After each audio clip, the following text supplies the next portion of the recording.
hope wherever you are in the world that it's another beautiful day and that your world and your life is going fabulously for you. This week I have the extra special guest, and I feel like I'm in the presence of a true master. I have the fabulous Paul Mracek. How do you say your last name, Paul? I've been practicing. Mracek. Mracek. Paul Mracek on the show today.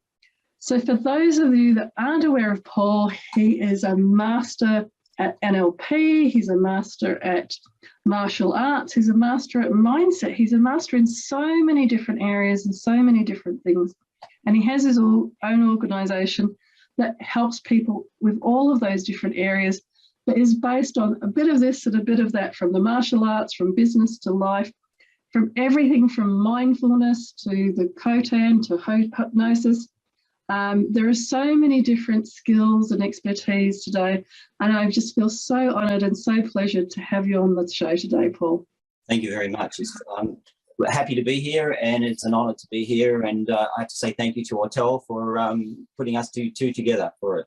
And welcome to everyone to the show, and hopefully, yes, we have a great day today as well. Fabulous.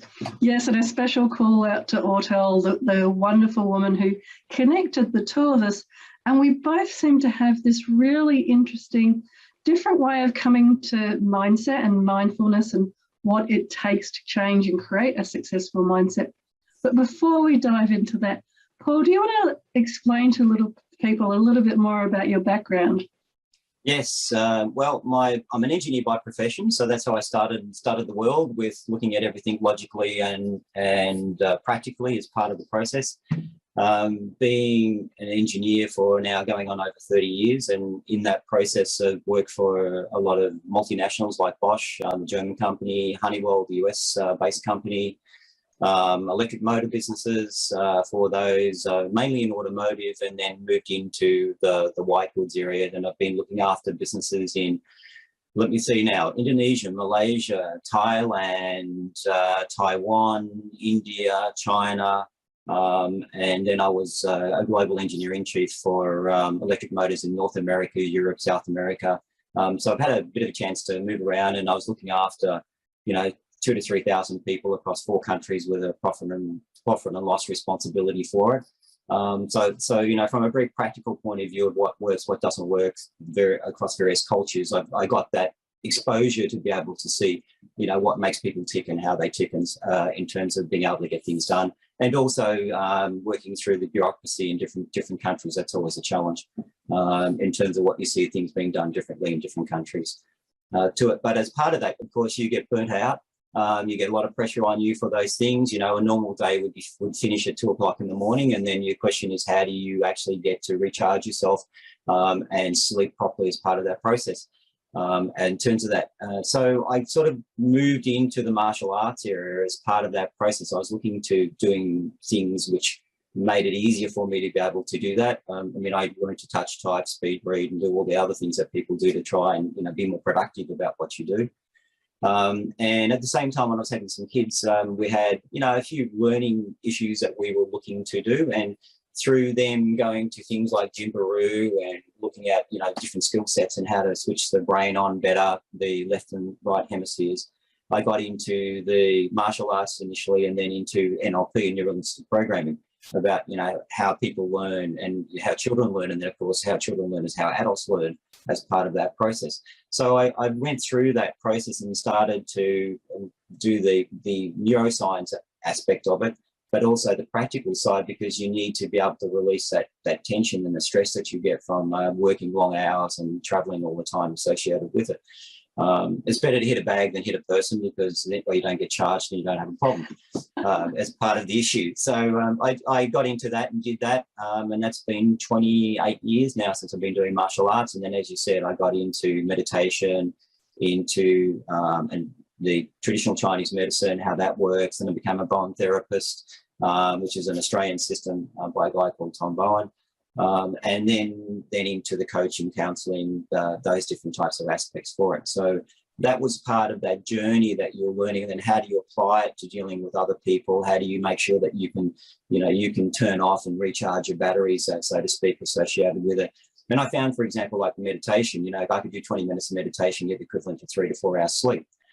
which was a great way of being able to make sure that you're always recharging yourself.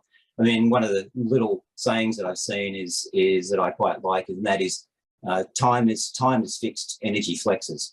So it's about how you flex your energy, you know, in terms of whether your physical energy and your mental energy to be able to cope with the things that you're doing around you. You have a fixed amount of time you have to know that you have to do. You can't save it. You can't go to the bank and get it back out again. But your energy, you can charge your energy up in different ways, in different processes, mindfulness, meditation, those types of things. And I found that was very useful as part of that process.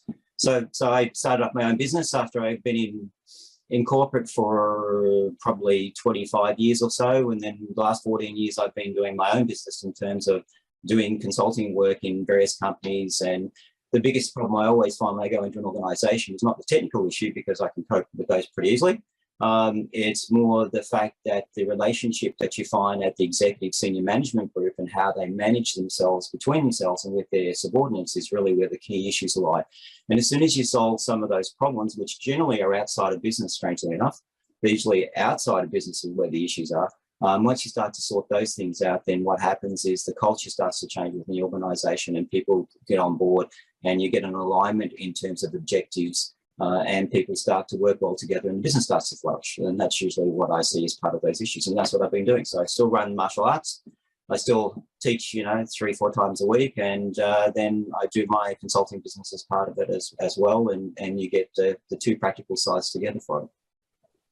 Wow. And as I said at the start, so many and a real master, martial arts and all of those different areas. And I can really hear that common thread about understanding people, understanding behaviours and motivations, like you're explaining about your current day with the C-suite and the people that you work with there. You know, that most of the issues actually from outside and from other areas in people's lives. That's what we've found with most of our clients as well, that unless you address those underlying issues, it doesn't matter what IT system you're trying to implement or what processes or culture you're trying to implement. People are human beings. And I loved how you were describing when you were working and flying and living in many different countries, because I really think that those types of experiences of experiencing that we're all fundamentally, whatever the culture, we have the same kind of drives and desires in life.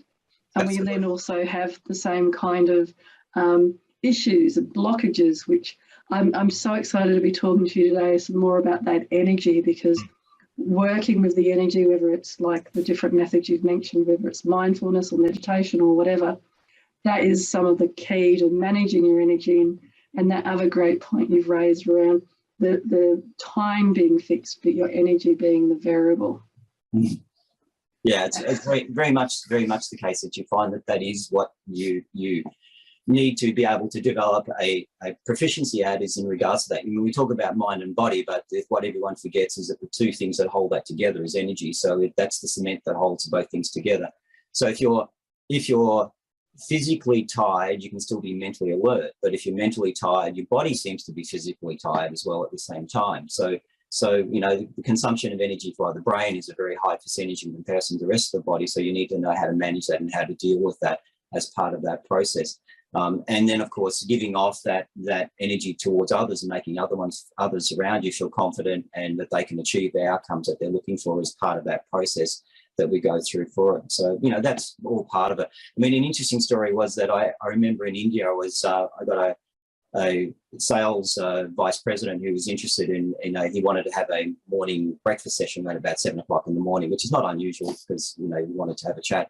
And I was on the board for this particular executive director on the board for this company, which is about 2,000 people.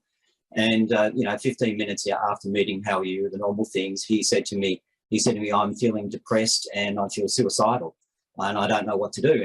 And you have this grown-up person who's in front of you and they're talking to you and saying, I don't know what to do with my life. Everything's falling apart. I mean, this has got really nothing to do with what's happening in the situation from a work environment. You can see straight away this is external to the issues.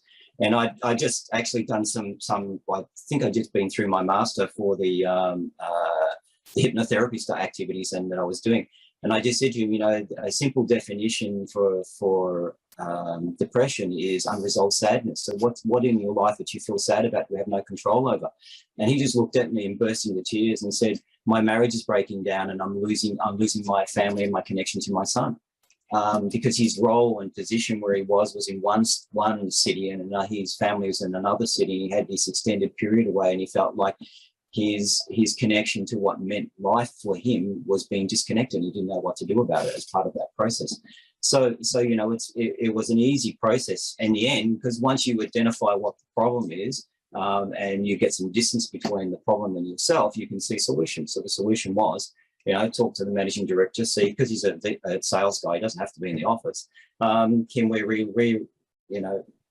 revise and get him to do a lot of his work from the other city for a period of time, and let things settle down and work with him and see what we did. And that's what we did in terms of the process. Now, in this case, you know, he was happier, but he's decided that where he wanted to go with his life was different. So therefore, you know, there was an agreement as to getting someone else in the role, and he was actively participating in regards to the process of change, and it worked out really well. They increased their sales at a later stage once the new person came in, because they had a different person who was focusing differently for it. So they're the important things that you learn from it. You know, give yourself distance to any problem, and then you can see the alternatives as part of that issue. We generally have too many problems that we have straight up in our face, and we can't see around and see what's going on as part of that process. No, that's so true, that you know, not being able to be aware of what's going on because it's too close and too real for you.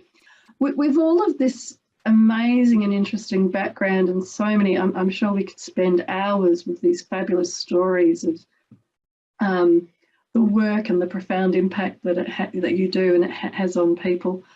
What then, you know, from an engineer to martial arts to working with people and supporting them through some quite difficult conversations like you've explained, what would you then suggest that is success to you? What defines success to you today now? Yeah, we've had this conversation a little bit before for people to know. I mean, I always see there's two aspects. There's a definition and the meaning. You know, there's a definition of success, which is really accomplishment of an aim or a purpose. But then there's a meaning of what success is, and the meaning comes back to each person individually. And I think my first question when people talk about success, I always say, what area of your life are you talking about? And people go, what do you mean? So, well, you know, your life is not just work, or your life is not just family. Your life has 6 areas, which is the career, the family, relationships, personal growth, health and fitness, and spiritually. So depending on what area you're talking about, then your definition of success is going to be different. So as soon as you define what area you're talking about, so if you're talking about work, is it money? Is it career? Is it progression? Or if it's family, then, you know, is it to have financial freedom in terms of what you want to do, own your own house, whatever it may be. Spirituality could be completely different in terms of what you define as success. So I think rather than using the one lens or two lenses, which generally tends to be family and work, look at the lens that you really are looking for to define what success is. And as soon as you define what area you're looking at, the actual way of defining what success is going to be is easier. And then of course, the other issue then is what I normally find is that most people don't have boundaries about what they do. The moving goalpost type thing, you know, it'll be successful when I do this. Oh yeah, but now that I'm there, it'll be successful when I do this. So they need to make sure that they create the standards or the boundaries that they need, and then make sure they stick to that and measure that. And then if you need to, then create a new one after you succeeded for that and celebrated those things. That way you feel as though you're achieving an outcome as you go through part of that process. So really it's, you know, everyone's going to be different, but what area of life are you looking at in terms of those things? They're going to be similar, but they're not the same. And then define your level based upon that, and then have clear pathways in terms of what you want to do for it. You know, with 14 years worth of consulting going around everyone, and as you just said before, everyone is really the same. It doesn't matter where you come from. And effectively, you know, we're all human beings and we're all emotional. So what we feel, we think, and we become. So therefore, you know, we all have different external pressures on us, but we all have similar needs and purposes. And the things that I found that people struggle with, and it's not a big long list as you think about it, is that they have 4 basic things that people need to. Before we kind of go on, because this is all really interesting and fabulous information, but I'm sure people watching are really interested with so much knowledge and so much insights. What do you then define as success for yourself? Success to me comes back to the simple issue of about peace, love, and happiness, which I know is a bit silly, which is a bit old-fashioned. You know, I want to have peace. I want to have peace, love, and happiness, but the definition of that is a little bit different depending upon what area I'm looking at. So it can be peace, can be security. If you have a look at the people that are in Afghanistan at the moment, you'd like to know that, you know, what they're looking for is so that they don't get shot. So it's really about having security in what I do, or having the ability to be safe. Being happy could be things like being valued in what I'm doing.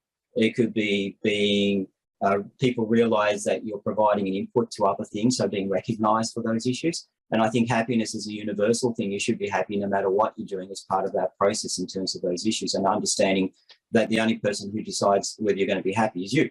It's not dependent upon other people external to you, and understand that happiness is about how you see things and how you take those things on board in terms of for yourself in your life and what area that you're looking at.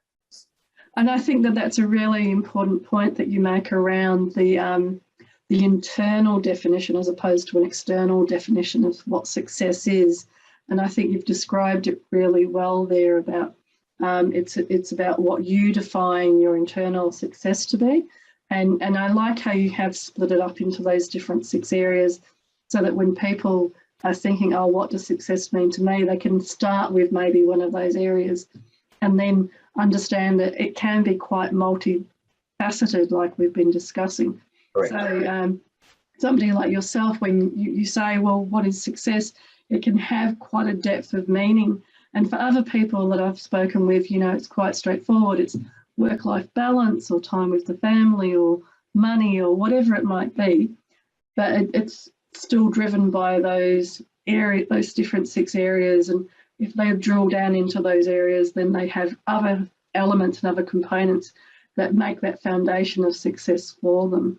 Yeah, and then it's a bit like the martial arts. We talk about principles and techniques. So in martial arts, you have base principles, and the base principles apply no matter what style, what matter technique, no matter what circumstances that you're in.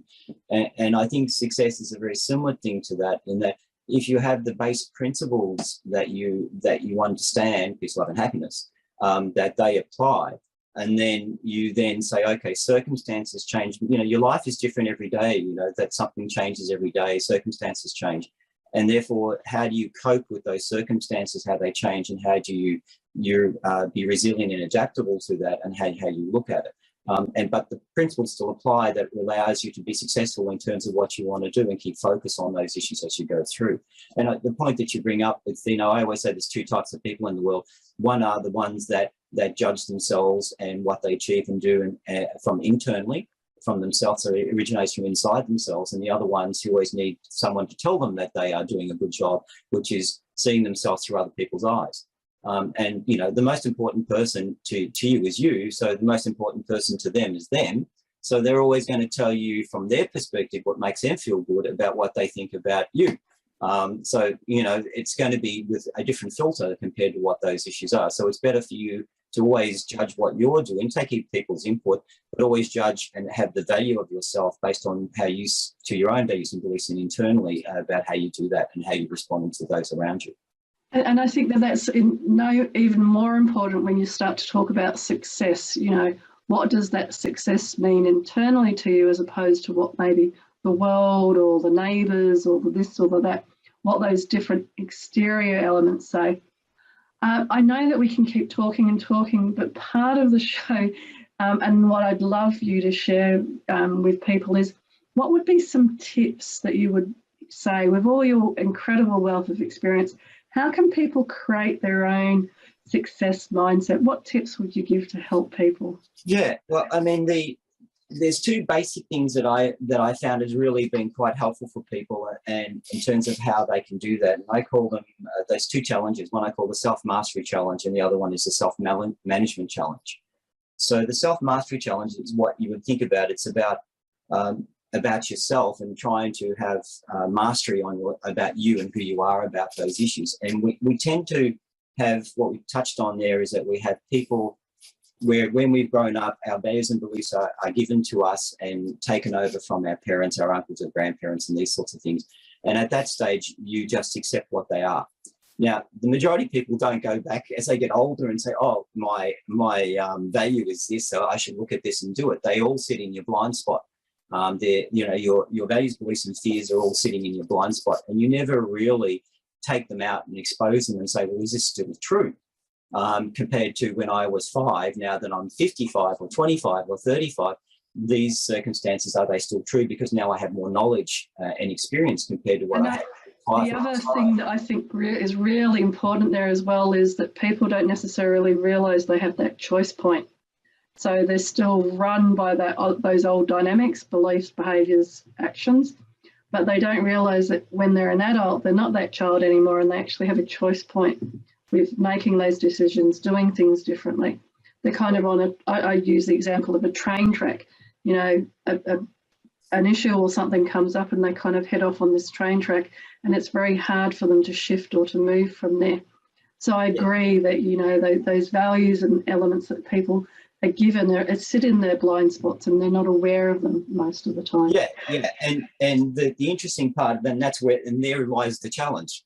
The challenge is that these things become limiting decisions for you. And I think quite a few people have heard that expression previously.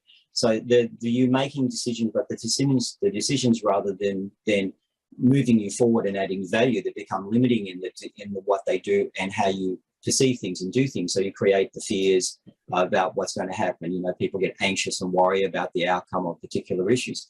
So the first thing really to do is to realize that you're making a limiting decision, to identify that you're doing it, and then say, okay, what are the facts that's making me respond this way versus the perceived facts in terms of those issues. And generally you'll find that things are blown out of proportion because there's an emotional element that's been attached to it because of some previous significant emotional event as part of it. So as soon as you start to bring it out and bring it into the light of day and bring up these natural assumptions in the way you respond and change it, then you're going to change from reacting to a situation to responding to a situation. I don't know whether your parents were like that, but my parents used to say, if you get angry, what's the first thing they tell you to do? Count to 10 and wait, right? So you don't react straight away. It's the same thing. What's the difference between react and respond? About 10 seconds. So you need to take a time to actually see what your perception is of those issues are versus what they actually are. And you quite often will find that they're not what you think they are. And so true that the clients that we work with, it's very similar. We talk about pausing and using that pausing to actually reflect and look at, well, you've had that feeling of, anger, frustration or whatever come up, but is it really you? Is it really what's happening in that situation, or is it a pattern or a habit that you've taken on from previously? And I really do think and agree with you that that self-mastery of becoming aware of these things, and then the self-management when you have these limiting beliefs, challenging them. And that's why we talk about choice points, because that awareness of what's going on is the first stage, and then the choice point of, okay, well, I can keep going with those values and beliefs, or I can do the work to actually shift it and to move it. Yeah, it's basically a decision. How do you change your values? You can do that. How do you be happy? You just decide to be. So it's the same thing with limiting decisions. You can make a decision about whether you decide to do that or not do that about those issues. If you decide to continue with it, then okay, at least you made the decision, rather than reacting to a situation unconsciously about it, and getting a different outcome that you were expecting. So disconnecting those emotions is the first bit, and that helps clarify your things. It also breaks the procrastination cycle, because suddenly you now are doing the things that are related to the factual situation rather than your perceived things, so you don't get into this anxiety loop and you start to break that procrastination cycle, which leads you to the next point, which is the self-management challenge. And really the opposite to procrastination is action. So, and what most people don't have is they don't have a clear pathway. I sort of touched on it before about having purpose, direction, focus and action, is that people don't have a proper plan about what they want to do on the specific area that they're looking for from a success point of view. So once you establish that you've got a area that you want to do and you put the plan together, you then have to take action and be persistent about what you're actually doing. Sure, there's going to always be things that get thrown up to you. You know, there's a nice word everyone likes to use at the moment, which is pivot, which drives me nuts. It's adaptability and resilience. But the idea for that is that, you know that there's going to be a consequence for all actions. So the consequence can either be good, bad, or indifferent. You know, so plan around that accordingly and have those plans. So once you start to move forward with it, then that's the way that you can then see how you have control of the situation and you can achieve the outcomes in the simple and easiest way. The conversation I have regularly with people is that they like to be spontaneous and they say, I'm too structured and I'm too planned. And I say to them, because I'm structured and planned, I can be more spontaneous and enjoy it than you can. Because they're doing things spontaneous, but in the back of their mind, they're worrying about, oh, I haven't done this yet, I haven't done that yet, when am I going to get a chance to do it? And they're not in the moment, they're head somewhere else. Whereas if you're planned and you know what you're doing, then you can afford to be spontaneous because you know you can afford to be. As part and of it that all process. comes back to where we started beautifully around focus and energy. So having that focus and having the discipline, I've used that word a few times as well, where it's about the discipline to sit there and to make the action plan, do the action plan and go through it warts and all. But it's that discipline that you keep building and you keep building the habits and the patterns around. There's a great book called Indistractable that's worth reading for anyone. It's a nice little easy book to read, but it talks about the way that we allow ourselves to be distracted with telephones and other things in life and how you can change that approach to what it is so that you can remain focused on what you want to do as part of that process to achieve what you want. And it's fascinating, yeah, the stats that I've seen sometimes on social media about the hours people spend on social media is pretty amazing. So just quickly then, if people are wanting to get hold of you after today, then what's the best way that they can contact you? The easiest way they can contact me is just go to my website at Coton Australia and just Paul at cotonaustralia.com is the email. And there's some details about what I do there, and then people can contact me through there as part of that process for it. That's the quickest and simplest way to do it. Fabulous. So just spelling that out, it's Kotan, Coton Australia. Just so people don't look up, see, it starts with a K. It's a Japanese word that means elegant simplicity. Oh, wonderful. And if people were wanting to know what the older and the more experienced Paul, what would the older and more experienced Paul say to the younger Paul? What advice would you give your younger self? I think the easiest for that is make sure, I mean, it's an old cliche, but it certainly is enjoy the journey, not just the destination. If you haven't got value from the destination, then you haven't taken the time to enjoy the journey. And I think that, you know, what a lot of things is that when you're in your career, you're always looking to achieve to the next milestone, the next milestone, the next milestone to say, I've been successful in my career. It's really about enjoying what you've been doing as you go through. You know, the old saying is that you can't, you know, I haven't heard anyone on their deathbed saying, I wish I worked a bit more. So I think it's really about enjoying the people that you do and understanding that we're here to be with family, to have the love that I talked about, the happiness, and then have the security about what we want to do. I think making sure that I was aware of that when I was younger would have been very helpful. Yeah, and it does seem to be more of that element that as you get older and you get more mature and more experience with life, I guess, that you start to see the beauty of the relationships, and that's where the value of your life is, and not necessarily in achieving another task or another report or whatever. Correct. And it's been so interesting. We've talked about so many different things, but do you just want to quickly, in the last 30 seconds, we talked before the show, and it was a wonderful example about the failing 9,999 times. I just think it was a real gem to share with people. When we're doing training with people, we often say to people, well, how many times do you have to practice something you get good at what you do? And generally they'll say 5, 10, 20, 100. Maybe you'll get the occasional person who will say 1,000. And you know, we say that generally to be good at what you do, you need to practice at least 10,000 times. And the people's eyes usually glaze over when you say 10,000 times for those areas. And the one thing two questions I always ask. One is, Does that mean for 9,999 times you've been a failure? And the answer to that, of course not, because what you're doing is you're learning, changing the technique, doing things better, refining it, doing it again. So practice and practice and practice. So you go from competency to mastery, and that's part of that process that you have for it. So failure, as we say, is first attempt in learning, is very true. So from martial arts, you understand that to be able to successfully, you need to fail first as part of that process to learn as you go through it, and that's the important part of what we see with people in terms of those issues. And I think applying that to what we do within the world and what we do in relation to other people in those 6 areas of life is very important to understand that you need to go through that first to be able to understand what success should look like and feel like as part of the process.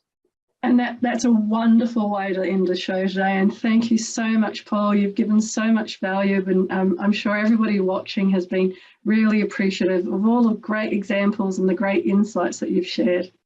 Thank you very much. It's a shame it's so short because you said we could have gone on for a lot longer. But yeah, we could talk for hours. Yeah. Hopefully, if anyone has wishes to got some value out of it, and look forward to talking to anyone who would like to get in contact. Thank you very much, Michelle, for the opportunity. You're very welcome, and thank you to Paul, and thank you to all the different viewers out there today.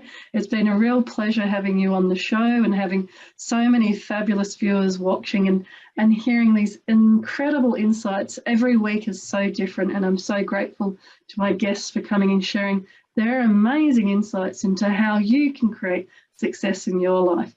But until next week, from my heart to your heart, be great, be fabulous, and be you.